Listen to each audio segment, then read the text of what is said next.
आने वाले एपिसोड में कहानी ऐसा मोड़ लेने वाली है जिसकी किसी ने कल्पना भी नहीं की होगी। सबको लग रहा है कि विक्रांत की शादी याशिका से होने वाली है। घर में शादी की तैयारियां जोरों पर हैं, रोशनी, संगीत और खुशियों का माहौल है। लेकिन इस चमक धमक के पीछे एक ऐसा खेल खेला जा रहा है जो कई जिंदगियों को बदल देगा। मंडप में दुल्हन बनकर जो लड़की एंट्री लेने वाली है, वो असल में याशिका नहीं बल्कि मन्नत होगी। जी हाँ, दुल्हन की अदला बदली हो चुकी होगी और किसी को भनक तक नहीं लगेगी। मन्नत ने ये फैसला यूं ही नहीं लिया। वो जान चुकी है कि विक्रांत आज भी उसी से प्यार करता है। हालात ने दोनों को अलग जरूर किया, लेकिन उनके दिल कभी अलग नहीं हुए। मन्नत को ये भी सच्चाई पता चल चुकी है कि विक्रांत की शादी पहले कभी हुई ही नहीं थी और धैर्य से उसकी अपनी शादी भी एक झूठ थी। यानी दोनों आज भी एक दूसरे के हैं। लेकिन इस सच्चाई के सामने आने से पहले बहुत बड़ा तूफान उठने वाला है। दूसरी तरफ ऐश्वर्या, जो आरजू बनकर सबके बीच रह रही है, उसका असली चेहरा भी धीरे धीरे सामने आने वाला है। उसे एहसास हो चुका है कि मन्नत को उस पर शक हो गया है, इसलिए वो भागने की तैयारी में है। लेकिन जाने से पहले वो एक ऐसी खतरनाक चाल चलने वाली है जो दुआ की जान ले सकती है। ऐश्वर्या दुआ को रास्ते से हटाना चाहती है, क्योंकि दुआ ही वो कड़ी है जो सारे राज खोल सकती है। वो जानबूझकर कमरे में पटाखे रख देगी और फिर किसी बहाने से दुआ को उसी कमरे में भेज देगी। उसका मकसद साफ होगा, एक हादसे का रूप देकर दुआ को हमेशा के लिए चुप करा देना। लेकिन किस्मत को कुछ और ही मंजूर होगा। दुआ की जान तो खतरे में पड़ेगी, आग भड़क उठेगी, चारों तरफ अफरा तफरी मच जाएगी। लेकिन आखिरी पल में दुआ बाहर निकलने में कामयाब हो जाएगी। हालांकि इस पूरे हादसे में यूवी भी फंस जाएगा। आग की लपटें उसे घेर लेंगी और कुछ देर के लिए सबको लगेगा कि अब यूवी नहीं बचेगा। लेकिन दुआ अपनी जान की परवाह किए बिना यूवी को बचाने के लिए अंदर दौड़ पड़ेगी। ये पल बेहद भावुक और दिल दहला देने वाला होगा। दुआ की हिम्मत और प्यार यूवी की जान बचा लेगा। इस हादसे के बाद कई सवाल खड़े होंगे। ये सब हुआ कैसे, किसने किया और क्यों? इसी बीच विक्रांत के सामने भी धीरे धीरे सच की परतें खुलने लगेंगी। उसे पता चलेगा कि दुआ उसकी बेटी है। ये सच सुनकर उसकी दुनिया हिल जाएगी। जिस बच्ची को वो अब तक सिर्फ एक जिम्मेदारी समझता था, वो उसका खून है। दूसरी तरफ मन्नत को भी एहसास होगा कि उसकी और विक्रांत की कहानी अभी खत्म नहीं हुई है। लेकिन सबसे बड़ा धमाका अभी बाकी है। शादी का दिन आ जाएगा, मंडप सजा होगा, मेहमान बैठे होंगे और सबको इंतजार होगा दुल्हन का। याशिका को तैयार किया जाएगा, लेकिन असली खेल पर्दे के पीछे चल रहा होगा। ऐश्वर्या खुद दुल्हन को मंडप तक लेकर आएगी, क्योंकि उसे लगेगा कि सब कुछ उसके कंट्रोल में है। पर जैसे ही दुल्हन घूंघट हटाएगी, सबकी सांसें थम जाएंगी। सामने याशिका नहीं बल्कि मन्नत होगी। विक्रांत की आंखों में हैरानी, राहत और प्यार एक साथ झलकेंगे। ये पल सिर्फ शादी का नहीं बल्कि सच की जीत का होगा। लेकिन कहानी यहीं खत्म नहीं होगी, क्योंकि मन्नत सिर्फ शादी करने नहीं आई है।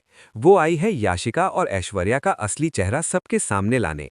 उसे पता चल चुका है कि याशिका भी एक बहरूपिया है, जो सिर्फ पैसों के लिए विक्रांत की जिंदगी में आई थी। और जब ये सच सबके सामने आएगा, तब रिश्तों की नींव हिल जाएगी। अब सवाल ये है कि क्या विक्रांत और मन्नत की शादी बिना किसी रुकावट के हो पाएगी? क्या ऐश्वर्या और याशिका इतनी आसानी से हार मान लेंगी? और सबसे बड़ा सच, श्रुति की मौत का राज कब सामने आएगा? आने वाले एपिसोड में हर पल रोमांच से भरा होगा, जहां प्यार, धोखा, साजिश और सच की टक्कर देखने को मिलेगी। और ये तो बस शुरुआत है, आगे कहानी और भी खतरनाक मोड़ लेने वाली है। मंडप में जैसे ही घूंघट उठता है और सबके सामने मन्नत का चेहरा आता है, पूरा माहौल सन्न रह जाता है। कुछ पल के लिए ऐसा लगता है जैसे समय थम गया हो। विक्रांत की आंखों में हैरानी के साथ एक अजीब सी राहत होती है। उसे समझ आ जाता है कि ये सब कोई हादसा नहीं बल्कि एक सोची समझी चाल है। लेकिन इस बार चाल किसी बुरे इरादे से नहीं, बल्कि सच को सामने लाने के लिए चली गई है। याशिका के चेहरे का रंग उड़ जाता है। उसे यकीन ही नहीं होता कि आखिरी पल में उसके साथ ऐसा खेल हो जाएगा। वो गुस्से से कांपते हुए मन्नत पर आरोप लगाती है कि उसने उसकी जगह लेकर शादी रोकने की साजिश की है। लेकिन मन्नत शांत रहती है। उसकी आंखों में डर नहीं बल्कि आत्मविश्वास होता है। वो सबके सामने साफ शब्दों में कहती है कि ये शादी धोखे की बुनियाद पर खड़ी है और वो किसी भी कीमत पर विक्रांत की जिंदगी को बर्बाद नहीं होने देगी।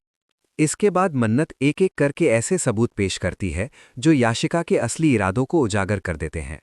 बैंक ट्रांजैक्शन की डिटेल, गुप्त कॉल रिकॉर्डिंग और वो मैसेज जिसमें याशिका किसी अनजान शख्स से पैसे और प्रॉपर्टी की बात कर रही होती है, सब सामने आ जाता है। मेहमानों के बीच फुसफुसाहट शुरू हो जाती है। जो लड़की अभी तक मासूम दुल्हन बनकर सबका दिल जीत रही थी, वही अब लालच और धोखे का चेहरा बनकर खड़ी है। विक्रांत का दिल टूट जाता है। उसे एहसास होता है कि वो फिर एक बार गलत इंसान पर भरोसा करने जा रहा था। लेकिन इस बार मन्नत ने उसे गिरने से पहले संभाल लिया। विक्रांत सबके सामने ऐलान करता है कि वो ये शादी नहीं करेगा। उसकी आवाज़ में दृढ़ता होती है। वो कहता है कि शादी सिर्फ दो लोगों का मिलन नहीं, बल्कि विश्वास का रिश्ता है, और जहां विश्वास ही नहीं, वहां कोई रिश्ता नहीं हो सकता। याशिका खुद को बचाने की कोशिश करती है। वो सारा इल्ज़ाम ऐश्वर्या पर डालने लगती है। वो कहती है कि उसे इस खेल में धकेला गया, उसे लालच दिया गया और उसे सिर्फ एक मोहरा बनाया गया। ये सुनकर सबकी नज़रें ऐश्वर्या की ओर घूम जाती हैं।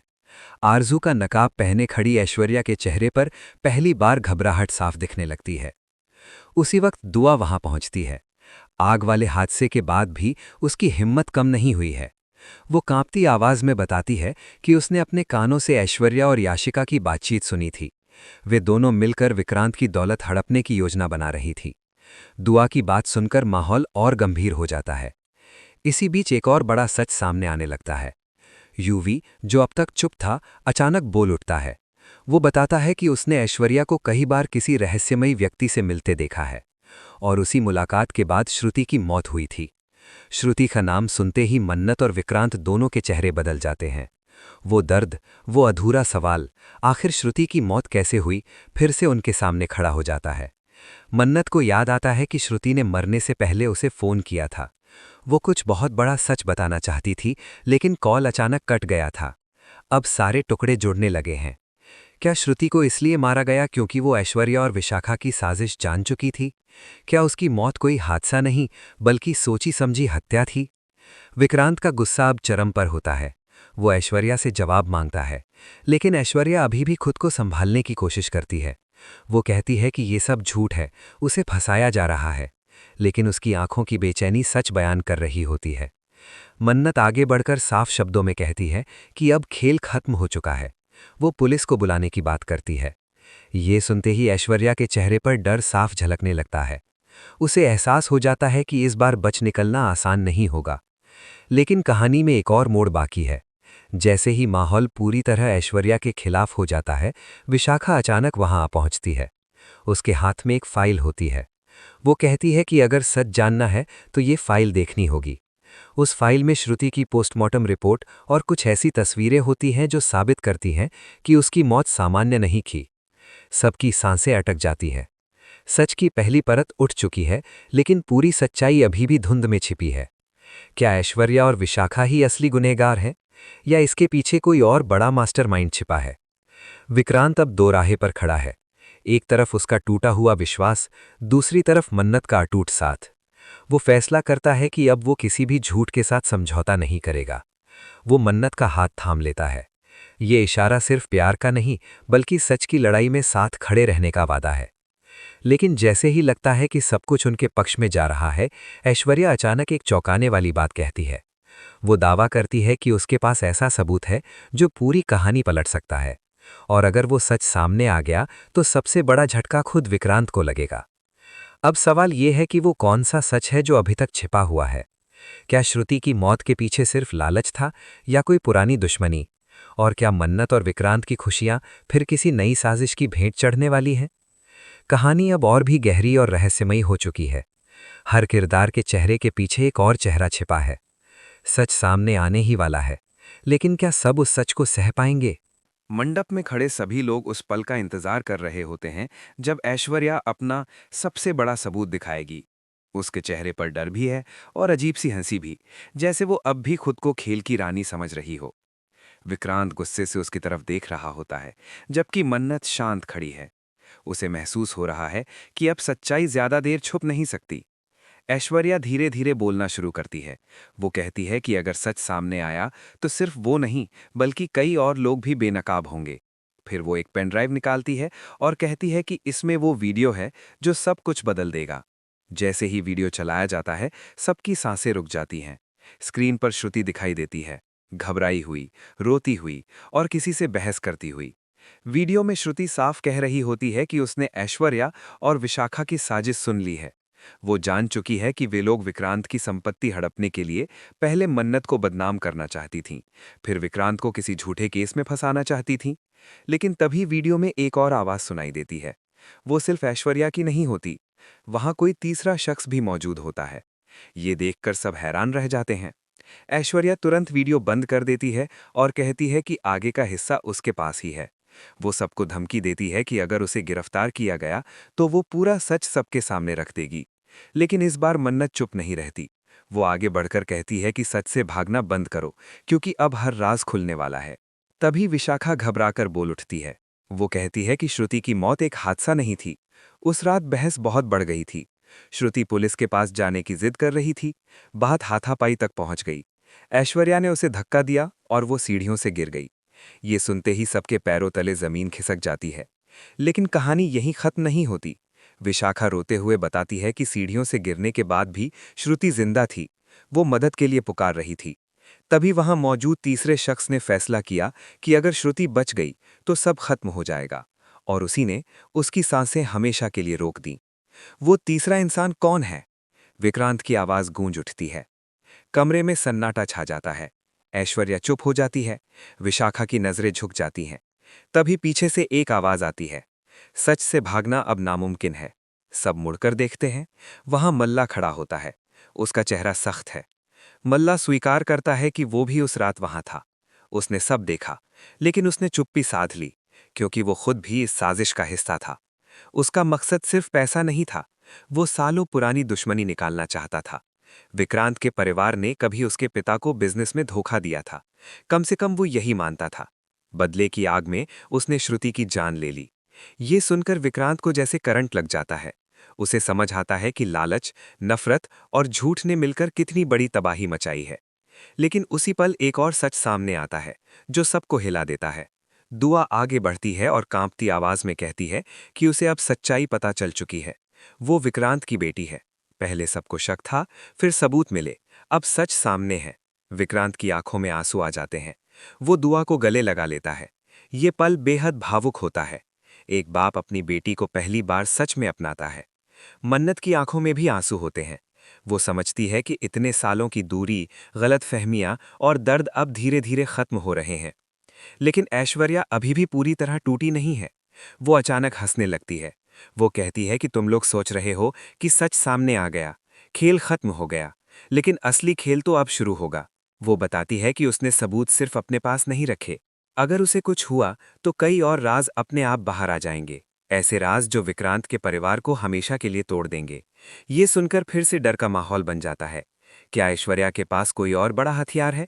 क्या कोई ऐसा सच है जो मन्नत और विक्रांत के रिश्ते को फिर से हिला सकता है? मंडप, जो कुछ देर पहले शादी का गवाह बनने वाला था, अब सच और गुनाह की कहानी का केंद्र बन चुका है। पुलिस को बुला लिया जाता है। मल्ला और विशाखा को हिरासत में ले लिया जाता है। ऐश्वर्या को भी पकड़ लिया जाता है। लेकिन जाते जाते वो एक रहस्यमयी मुस्कान छोड़ जाती है। विक्रांत मन्नत का हाथ पकड़ता है। वो कहता है कि अब चाहे जितनी भी मुश्किलें आए, वो सच और अपने परिवार के साथ खड़ा रहेगा। मन्नत भी वादा करती है कि अब कोई साजिश उन्हें अलग नहीं कर पाएगी। लेकिन कहानी अभी पूरी नहीं हुई है, क्योंकि ऐश्वर्या ने जाते जाते जो इशारा किया है, वो आने वाले तूफान की तरफ इशारा है। क्या सच में कोई और राज बाकी है? क्या कोई और गुनहगार अभी भी छिपा हुआ है? आने वाला हिस्सा और भी ज्यादा रोमांचक होने वाला है, जहां प्यार की परीक्षा होगी, रिश्तों की असली ताकत सामने आएगी और एक ऐसा खुलासा होगा जो सबकी सोच बदल देगा। पुलिस ऐश्वर्या, मल्ला और विशाखा को लेकर जा चुकी होती है, लेकिन घर में सन्नाटा अभी भी टूटा नहीं होता। सबके दिल में एक ही सवाल गूंज रहा होता है, आखिर ऐश्वर्या जाते जाते किस राज की बात कर गई? उसकी वो रहस्यमयी मुस्कान किसी आने वाले तूफान का इशारा कर रही थी। मन्नत को अंदर ही अंदर बेचैनी हो रही होती है। उसे लग रहा होता है कि खेल अभी पूरी तरह खत्म नहीं हुआ। उसी रात अचानक विक्रांत के फोन पर एक अनजान नंबर से मैसेज आता है। उसमें सिर्फ एक लाइन लिखी होती है, अगर सच जानना है तो पुराने गोदाम में आओ, अकेले। विक्रांत समझ जाता है कि यह ऐश्वर्या की आखिरी चाल हो सकती है। मन्नत उसे रोकने की कोशिश करती है, लेकिन विक्रांत कहता है कि अब डरकर पीछे हटने का समय नहीं है, सच का सामना करना ही होगा। गोदाम में पहुंचते ही वहां अंधेरा और खामोशी उसका स्वागत करते हैं। तभी एक स्क्रीन जल उठती है। उस पर ऐश्वर्या का रिकॉर्ड किया हुआ वीडियो चलने लगता है। वो कहती है कि उसे पहले से अंदाजा था कि वो पकड़ी जाएगी, इसलिए उसने आखिरी दांव पहले ही चल दिया है। वो बताती है कि श्रुति की मौत के पीछे सिर्फ बदला नहीं था, बल्कि एक बहुत बड़ा राज छिपा था। वीडियो में खुलासा होता है कि श्रुति को उस पुराने बिजनेस डील के बारे में सब पता चल गया था, जिसमें विक्रांत के परिवार ने मल्ला के पता को धोखा नहीं दिया था, बल्कि असली गुनाह किसी और ने किया था। वो कोई और परिवार का ही एक करीबी सदस्य था, जिसने लालच में आकर सबको आपस में लड़वा दिया। यही सच सामने आने वाला था, इसलिए श्रुति को रास्ते से हटा दिया गया। विक्रांत का दिमाग सुन्न हो जाता है। क्या उसके अपने ही परिवार में कोई ऐसा है जिसने इतने सालों से झूठ का जाल बुना हुआ था? तभी पीछे से आवाज आती है। वो परिवार का एक भरोसेमंद सदस्य होता है, जिस पर कभी शक तक नहीं किया गया। वो स्वीकार करता है कि उसने ही सालों पहले वो फर्जी कागजात बनाए थे। उसका मकसद था खुद को बचाना और सारा इल्जाम मल्ला के पिता पर डाल देना। ये सुनकर विक्रांत को समझ आता है कि नफरत की आग कैसे फैलाई गई थी। एक झूठ ने दो परिवारों को दुश्मन बना दिया और उसी झूठ ने श्रुति की जान ले ली। लेकिन खतरा अभी टला नहीं होता। ऐश्वर्या ने गोदाम में टाइमर के साथ पेट्रोल के ड्रम रख छोड़े होते हैं। वो चाहती थी कि सच सामने आए, लेकिन उसके साथ सब कुछ जलकर राख भी हो जाए। जैसे ही विक्रांत को ये समझ आता है, वो तुरंत बाहर निकलने की कोशिश करता है। उसी समय मन्नत भी वहां पहुंच जाती है। उसे अंदाजा हो गया था कि कुछ गड़बड़ है, इसलिए वो पीछे पीछे आ गई थी। गोदाम में आग भड़क उठती है। धुआं चारों तरफ फैल जाता है। ये पल बेहद खतरनाक होता है, लेकिन मन्नत और विक्रांत एक दूसरे का हाथ थामे बाहर की ओर भागते हैं। आखिरी पल में दोनों बाहर निकल आते हैं और पीछे जोरदार धमाका होता है। आग की लपटें आसमान छूने लगती हैं, जैसे पुराने झूठ और साजिशें उसी आग में जलकर खत्म हो रही हों। अगले दिन पुलिस उस असली गुनहगार को भी गिरफ्तार कर लेती है। ऐश्वर्या की आखिरी चाल नाकाम हो जाती है। अब सच पूरी तरह सामने आ चुका होता है। परिवार के लोग पछतावे में डूबे होते हैं, लेकिन साथ ही राहत भी महसूस करते हैं कि आखिरकार सालों का बोझ उतर गया। दुआ अपने पिता विक्रांत के पास खड़ी होती है। अब उसे किसी पहचान की जरूरत नहीं, क्योंकि उसका रिश्ता दिल से जुड़ चुका है। यूवी भी सच जान चुका है और पहली बार घर में सुकून का माहौल महसूस होता है। मन्नत और विक्रांत एक दूसरे की तरफ देखते हैं। उनकी आंखों में अब डर नहीं, बल्कि भरोसा है। इतने तूफानों के बाद भी उनका प्यार जिंदा रहा। विक्रांत सबके सामने कहता है कि अब वो किसी भी झूठ या मजबूरी में फैसला नहीं करेगा। अगर शादी होगी तो सिर्फ सच्चाई और प्यार के साथ होगी। कुछ दिनों बाद उसी घर में फिर से मंडप सजता है, लेकिन इस बार कोई साजिश नहीं, कोई डर नहीं। मन्नत दुल्हन बनकर आती है, बिना अदला बदली, बिना नकाब। विक्रांत की आंखों में गर्व और सुकून होता है। फेरे लेते वक्त दोनों एक दूसरे से वादा करते हैं कि चाहे जितनी भी मुश्किलें आएं, सच और विश्वास को कभी नहीं छोड़ेंगे। ये शादी सिर्फ दो दिलों का मिलन नहीं, बल्कि सच की जीत का प्रतीक बन जाती है। लेकिन कहानी का संदेश साफ है। झूठ चाहे कितना भी मजबूत क्यों न लगे, एक दिन सच की रोशनी उसे जला देती है। और जब प्यार सच्चा हो तो हर साजिश हार जाती है। अब सवाल आपसे है, क्या आपको लगता है कि ये तूफान यहीं खत्म हो गया है, या किस्मत अभी कोई नया मोड़ छुपा कर बैठी है?